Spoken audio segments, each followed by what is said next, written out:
हरि ओम तत्सत्। श्रीमते रामचंद्राय नमः। ओम नमः परमहंसास्वादित चरण कमल चिन्मकरंदाय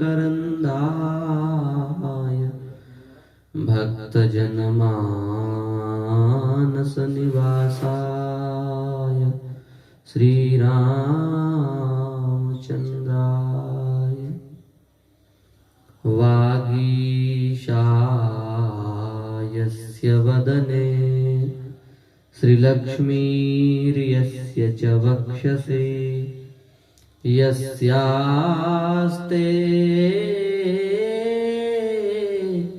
हृदये संवित् तं नृसिंहमहं भजे। भगवान की आहितु की अनुकंपा कृपा करुणा से हम सभी लोग विगत 2 दिनों से पृथ्वी के धारक 7 स्तंभों की चर्चा कर रहे हैं, जिसमें प्रथम स्तंभ गाय गौ इसकी चर्चा की गई और द्वितीय स्तंभ विप्र ब्राह्मण उसकी भी चर्चा की गई है। अब तृतीय स्तंभ है वेद, क्योंकि वेद से ही इस संसार की उत्पत्ति हुई है। वेद ही इस संसार को बनाने वाला है। ब्रह्मा जी केवल निमित्त मात्र हैं। ब्रह्मा जी को भी भगवान ने वेद का ज्ञान दिया। उसके बाद ब्रह्मा जी सृष्टि के कार्य में प्रवृत्त हुए। यो ब्रह्मांडं विदधाति पूर्वम यो वै तस्मै प्रणोति। जिन्होंने पहले ब्रह्मा जी को बनाया और ब्रह्मा जी का निर्माण करके फिर ब्रह्मा जी को वेद का ज्ञान प्रदान किया। जब ब्रह्मा जी को वेद का ज्ञान प्रदान किया तब ब्रह्मा जी सृष्टि बनाने में समर्थ सक्षम हो पाए। अन्यथा ब्रह्मा जी यह भी नहीं देख पा रहे थे कि हमारा मूल स्थान क्या है, हम क्या करें, हमारी रचना क्यों की गई, यह भी ब्रह्मा जी नहीं समझ पा रहे थे।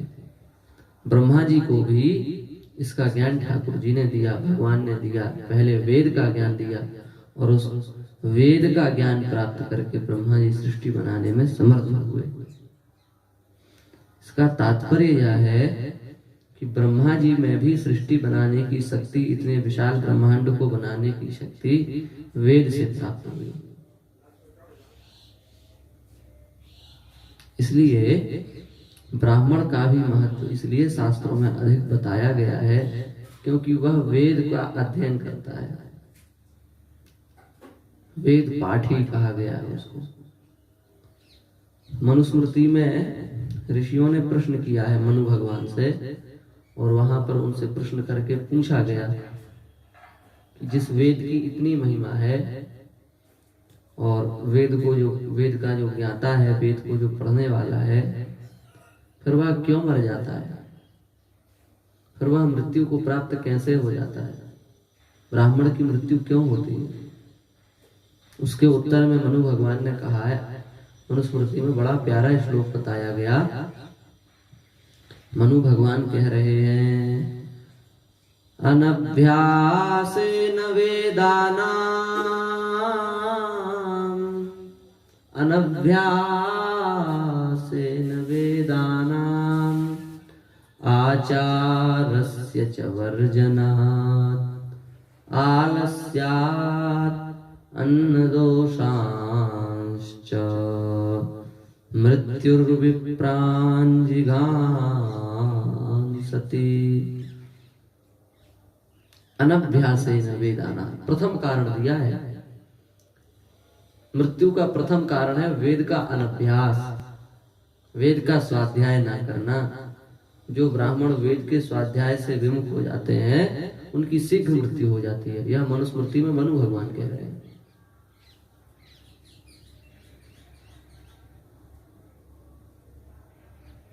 अनभ्यासेन वेदानां, वेदों का स्वाध्याय अवश्य करे, यह ब्राह्मण का धर्म है।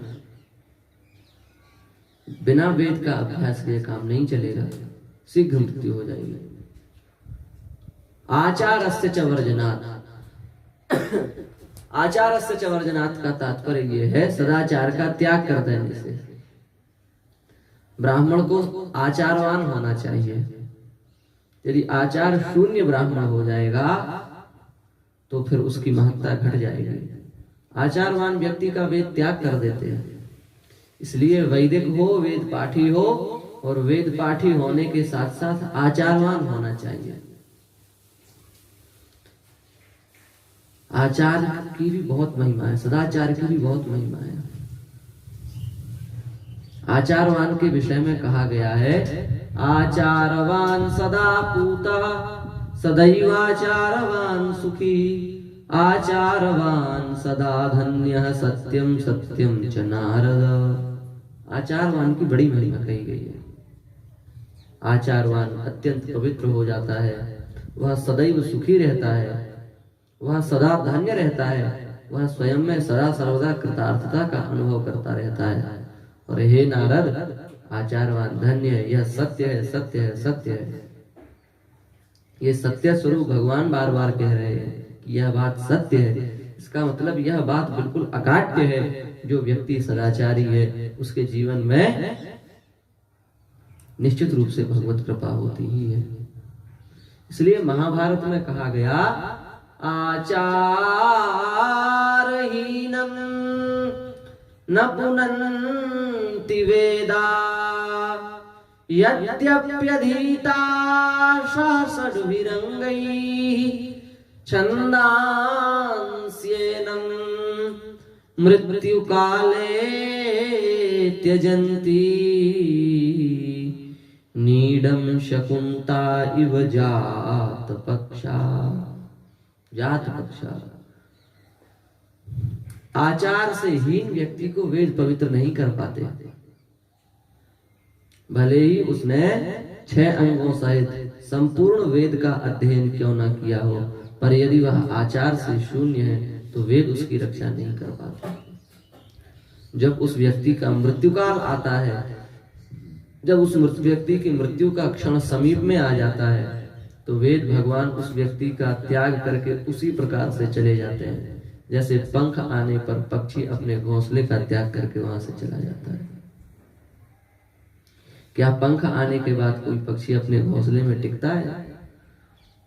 वह भी सुदूर आकाश को छूने का प्रयास करने लगता है और आकाश में अपने पंख फैला करके उन्मत्त भाव से विचरण करने लगता है।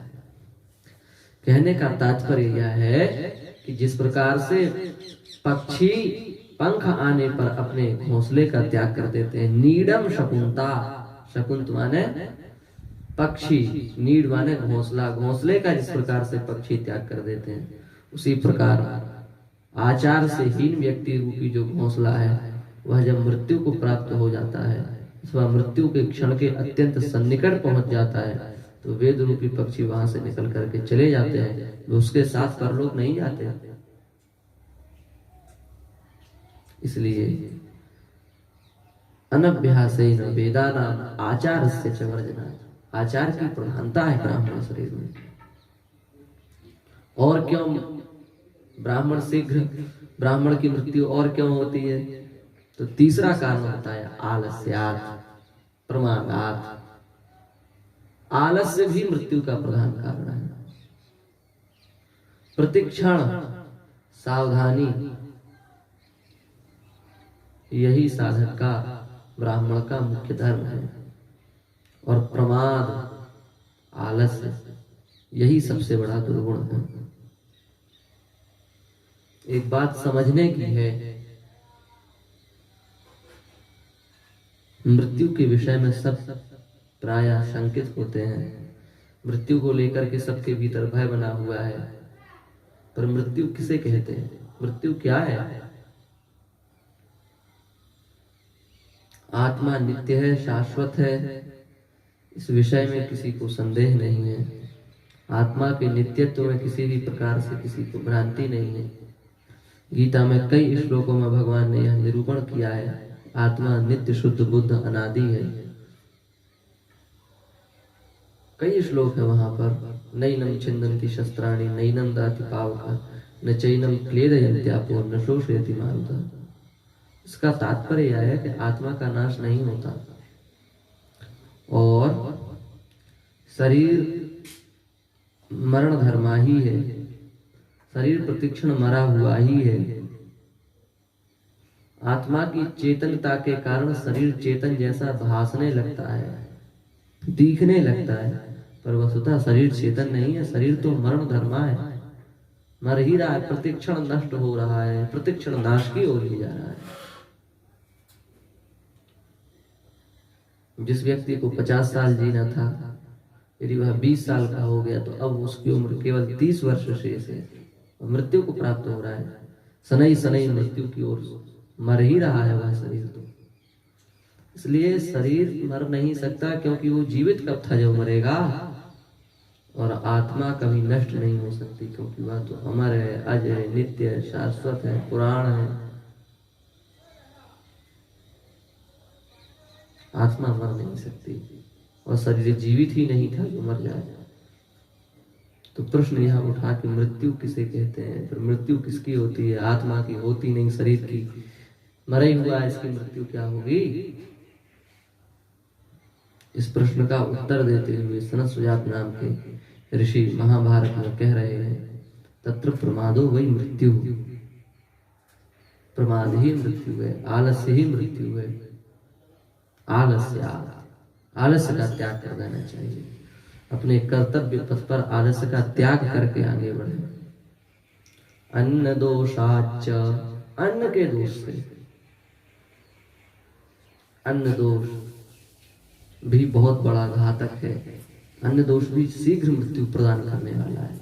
इसलिए शुद्ध पवित्र अन्न का भक्षण करें, भगवान को प्रसाद लगा करके उस अन्न को ग्रहण करें। प्रसादम जगदीशस्य अन्नपानादिकं च यत् ब्रह्मवन् निर्विकारः स्यात् यथा विष्णुस्तथैव सः।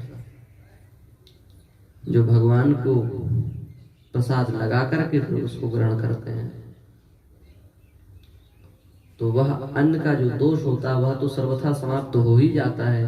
वह भगवान के समान वह अन्न भी निर्विकार हो जाता है और उसको खाने वाला भी सद्यः निर्विकार हो जाता है। कहने का तात्पर्य यह है कि सबसे प्रथम कारण है शीघ्र मृत्यु का वेदों का अभ्यास ना करना। इसलिए प्रत्येक ब्राह्मण का कर्तव्य है कि वेद का ज्ञान अवश्य रखे। महाभाष्य में भगवान पतंजलि कह रहे हैं, ब्राह्मणेन निष्कारणो धर्मः षडंगो वेदोध्येयो ज्ञेयश्च तेषु षट्स्वंगेषु प्रधानं व्याकरणं प्रधाने च कृतो यत्नः फलवान् भवति।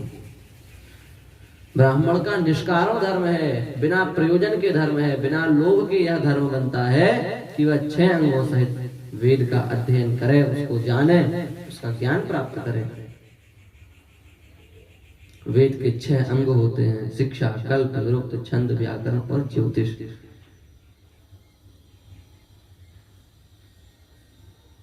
छंद भगवान वेद के पैर हैं, हाथ वेद भगवान के, कल्प वेद भगवान के हाथ हैं, ज्योतिष वेद भगवान के नेत्र हैं, निरुक्त वेद भगवान के कर्ण हैं, शिक्षा वेद भगवान की नासिका है और मुख, व्याकरण वेद भगवान का मुख है। तस्मात् सांगमधीत्येव ब्रह्मलोके महीयते। इन 6 अंगों सहित जो वेद का ज्ञान प्राप्त रखता है वह ब्रह्मलोक की, उसको ब्रह्मलोक की प्राप्ति होती है।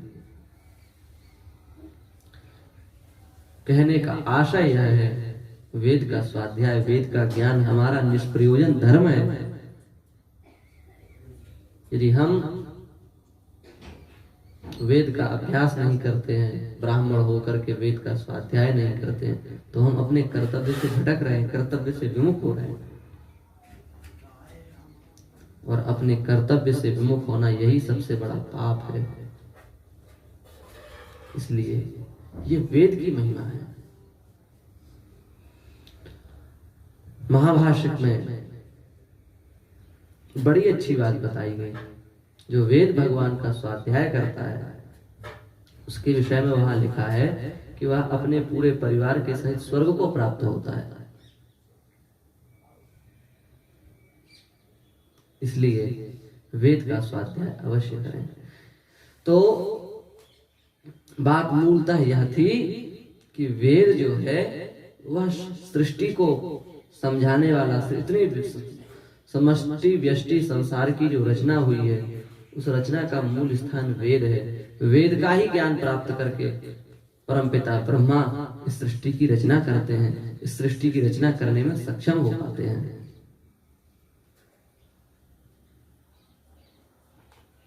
वेद के विषय में एक प्रश्न यह भी है कि वेद की रचना कब हुई। तो इस विषय में यदि स्वतंत्र व्याख्यान दिया जाए तो पर्याप्त समय अपेक्षित है, पर मूल बात केवल इतनी ही है कि यस्य निश्वसितो वेदा, भगवान की श्वास है वेद, इसलिए उनका कोई आदि नहीं हो सकता। अपौरुषेय है, अनादि है, ये वेद के विशेषण है। अनादि अपौरुषेय वेद है। वेद भगवान किसी पुरुष की रचना नहीं है। ऐसा नहीं है कि भगवान व्यास ने वेदों की रचना की। वेद तो पहले से ही चले आ रहे हैं।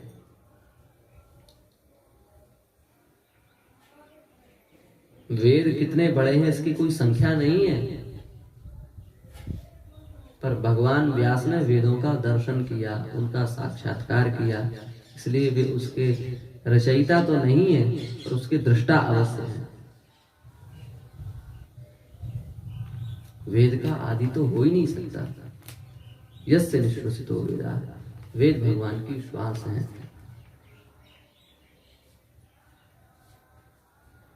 वेदों का विस्तार इतना अधिक है कि कोई इनका ज्ञान प्राप्त करना चाहे तो असंभव है। तैत्तिरीय में एक छोटी सी कथा आती है। महर्षि भरद्वाज ब्रह्मचारी, गृहस्थ और वानप्रस्थ 3 आश्रमों को ब्रह्मचर्य से रह करके ही व्यतीत कर चुके हैं, और उन्होंने अपने जीवन में केवल वेद का ही स्वाध्याय किया।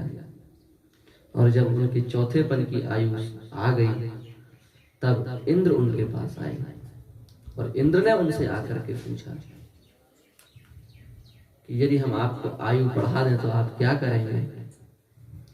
तो भरद्वाज जी ने इंद्र से कहा कि हे देवराज, यदि आप हमारी आयु बढ़ा देंगे तो हम जो वेद बच गया है, इतनी वर्षों से हम वेद का अध्ययन कर रहे हैं, जो वेद शेष रह गया है, अब उस शेष वेद का हम स्वाध्याय करेंगे। इंद्र ने कहा कि क्या आप शेष वेद का स्वाध्याय कर पाएंगे। बोले हाँ, कुछ वर्ष यदि मिल गए तो हम शेष वेदों का भी स्वाध्याय कर लेंगे। इंद्र ने कहा कि आप हमारे साथ चलो। भरद्वाज जी इंद्र जी के साथ गए हैं। तो एक निर्जन स्थान में जाकर के इंद्र ने दिखाया, बड़े बड़े 3 पर्वत, विशालकाय 3 पर्वत खड़े हुए हैं। उनका ना आदि दिख रहा है ना अंत दिख रहा है। भरद्वाज जी ने देख करके कहा कि ये क्या है। इंद्र ने कहा, भगवान ये 3 बड़े बड़े विशालकाय पर्वत ही 3 वेद हैं, और आप चाहते हैं कि हम इनको पढ़ें। अभी जितना आपने वेद पढ़ा है वह एक मुट्ठी के बराबर भी नहीं है इस पर्वत के। फिर 3 पर्वत हैं। आप चाहते हैं कि आप अपनी कुछ उम्र में इसको पूरा कर पाएंगे? कदापि संभव नहीं है। उसमें से एक मुट्ठी, उसने 3 पर्वतों में से 3 पर्वतों की एक एक मुट्ठी इंद्र ने भरद्वाज जी को दी और बोले बस इतना ही आप ज्ञान बांटो, पर्याप्त है। वे 3 मुट्ठी ही 3 वेद बन गए, ऋग्वेद, यजुर्वेद, सामवेद, और परिशिष्ट भाग को अथर्ववेद कहा गया। इसलिए इति वेदास्त्रयस्त्रयी 3 वेदों का उल्लेख किया गया। भैया वेदों का पार पाना संभव नहीं है। इसलिए गोस्वामी जी ने कह दिया, पार ना पुराणन को वेदन हूं को अंत नहीं है अंत। 3 मुट्ठी वेद केवल इस संसार में आया और उस 3 मुट्ठी वेद को ही भगवान व्यास ने अपनी दिव्य दृष्टि से देखा और उसका विभाजन करके उन्होंने 1131 शाखाओं का निर्माण किया। और उन 1131 शाखाओं में से इस कराल कलिकाल में संप्रति केवल 12 शाखाएं उपलब्ध रह गई हैं।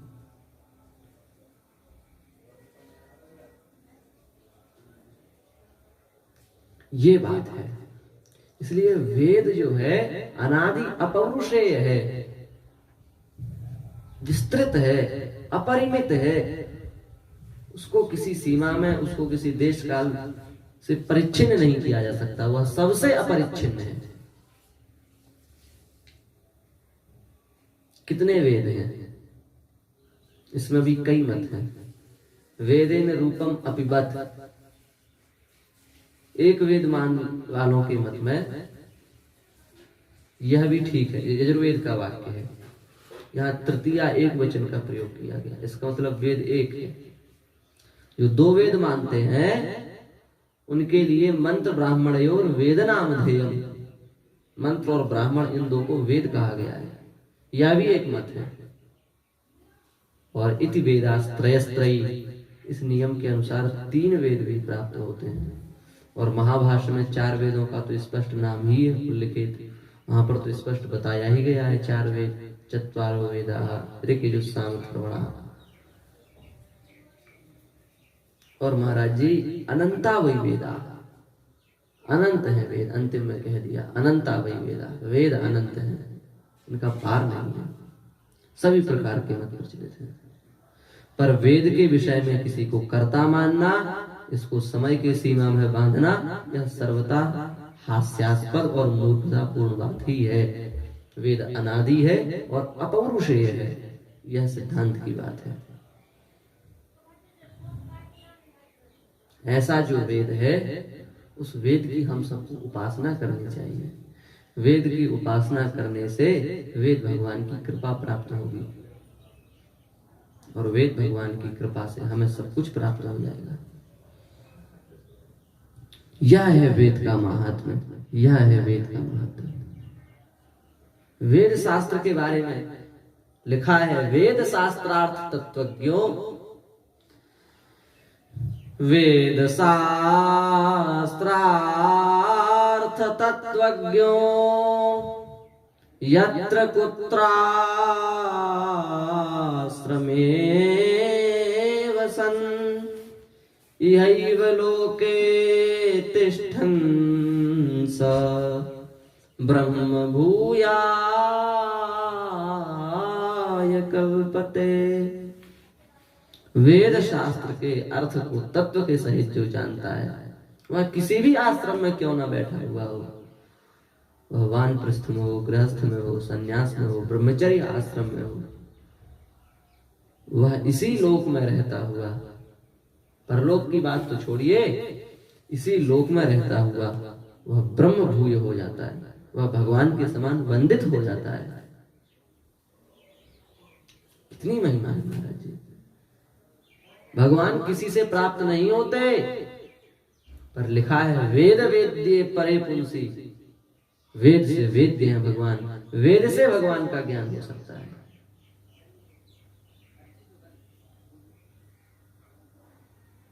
वेद वेद्य हैं, वेद के द्वारा प्रतिपाद्य हैं, वेद के द्वारा भगवान का सिद्धांत, वेद के द्वारा जो कहा गया है वही सिद्धांत मान्य है। इसलिए महाराज जी हमारे यहाँ आस्तिक नास्तिक की भी परिभाषा दूसरी है। ईश्वर में जिसका विश्वास हो वह आस्तिक, ईश्वर में जिसका विश्वास ना हो वह नास्तिक, यह परिभाषा नहीं है।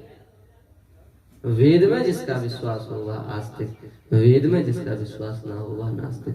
यदि भगवान भी वेद का खंडन करें तो हम उनको भी नास्तिक, उनकी भी बात स्वीकार नहीं करेंगे। बुद्ध भगवान आए और उन्होंने वेद का विरोध किया तो क्या हमने उनकी बात स्वीकार की? हमने स्वीकार नहीं किया। हम उन्हीं की बात स्वीकार करेंगे जो वेद से सम्मत वाक्य बोलेंगे। यदि भगवान भी वेद के विरोध में आकर के बोलेंगे हम उनकी बात स्वीकार नहीं कर सकते। इसलिए वेदे यस्य मति, वेद में जिसकी मति वह आस्तिक, वेदे मतिर्नास्ति यस्य स नास्तिकः, वेदे मतिर् अस्ति यस्य स आस्तिकः, ये परिभाषा बताई गई है। यह है वेद की महिमा, यह है वेद का महत्व। इसलिए हम सबका कर्तव्य है कि हम वेद को पढ़ें और वेद के आध्यात्मिक, सामाजिक और राष्ट्रीय दृष्टिकोण को समझें। तो वेद में हर प्रकार की बात कही गई है।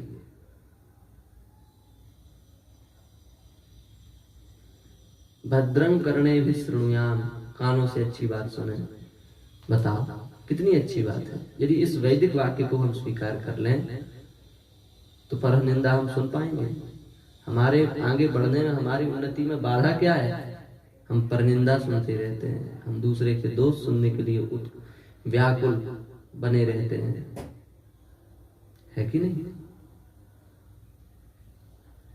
वेद कह रहा है समानी व आकृति समाना हृदयानि व समानमस्तु वो मनो यथावस्तु सहासति। इस शिक्षा को हम स्वीकार कर लें तो क्या जो आज राष्ट्र टूटता हुआ दिखाई दे रहा है या दिखाई देगा, कदापि संभव नहीं है। इसलिए वेद की एक एक शिक्षा बहुत मानने योग्य है। आज हम एक नहीं हो पा रहे हैं, टूट रहे हैं, विखंडित हो रहे हैं, खंड खंड में बट रहे हैं। इसलिए आज हमारी दुर्गति हो रही है, आज हमारी कहीं पूंछ ही नहीं रह गई है।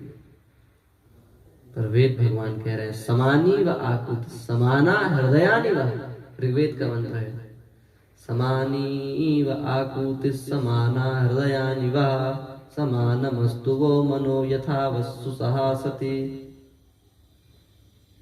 इस वाक्य को हम स्वीकार करके एकजुट हो जाएं, एक मन वाले हो जाएं, एक हृदय वाले हो जाएं, तो पूरे देश में क्रांति आ सकती है। इसलिए भैया वेद की बहुत महिमा है और हम सब का कर्तव्य है कि वेद के तात्पर्य को समझने का, वेद की जो मार्ग है, वेद जिस मार्ग पर चलने का हमें उपदेश देता है, उस मार्ग पर हम चलने का प्रयास करें, तभी कल्याण होगा, तभी हमारी उन्नति होगी। और यदि वेद भगवान की बिना बात बताए अंधों के समान, इस प्रकार से एक अंधा दूसरे अंधे को ले जाएगा तो गड्ढे में ही पटकेगा, उसी प्रकार से यदि अपने मनमाने तरीके से आचरण करते हुए चलेंगे तो हम इस लोक में भी नष्ट हो जाएंगे और परलोक में भी नष्ट हो जाएंगे। इसलिए हम वेद भगवान की बात स्वीकार करके, वैदिक मर्यादा में रह करके और वैदिक राष्ट्र का निर्माण करने का प्रयास करें, तो उन्नति होगी, तो सर्वविध हमारा कल्याण होगा। यह बात है। इसलिए ब्राह्मण का कर्तव्य है कि वह वेद को अवश्य एक बार पढ़े। इसलिए कहा गया है यो न धीत्विद्वजो वेदम अन्यत्र कुरुते श्रमं सजीवन्नेव शूद्रत्वम् आशु गच्छति सान्वयः। जो द्विज, द्विज माने ब्राह्मण क्षत्रिय वैश्य, जो द्विज वेद का अध्ययन न करके इधर उधर के कार्यों में लग जाता है, इधर उधर व्यर्थ प्रयासों में लग जाता है, वह जीवित ही शूद्र के समान हो जाता है और अपने वंश सहित सान्वयः, अपने वंश परिवार के सहित नरकगामी हो जाता है, नरक को प्राप्त होता है। इसलिए भैया हम नरक जाने का मार्ग ना प्रशस्त करें, हम भगवान मार्ग पर ही चलने का मार्ग प्रशस्त करें। और उसका एक ही उपाय है कि हम वैदिक तत्व को समझें, वेद की भाषा को समझने का प्रयास करें और वैदिक राष्ट्र का निर्माण करें और वैदिक धर्म का निर्माण करें और वैदिक सनातन धर्म की रक्षा का प्रयास करें, तभी हमारा कल्याण होगा, तभी हमें परम लाभ की प्राप्ति होगी। इसी भावना के साथ आज की वाणी को हम विराम करते हैं। श्री वृंदावन बिहारी लाल की जय, श्री राधा रानी की जय, वेद पुरुष भगवान की जय, सब संतन की जय, सब भक्तन की जय। जय जय श्री सीताराम, जय जय श्री राधे श्याम। ओम नमः पार्वती पतये, हर हर हर महादेव।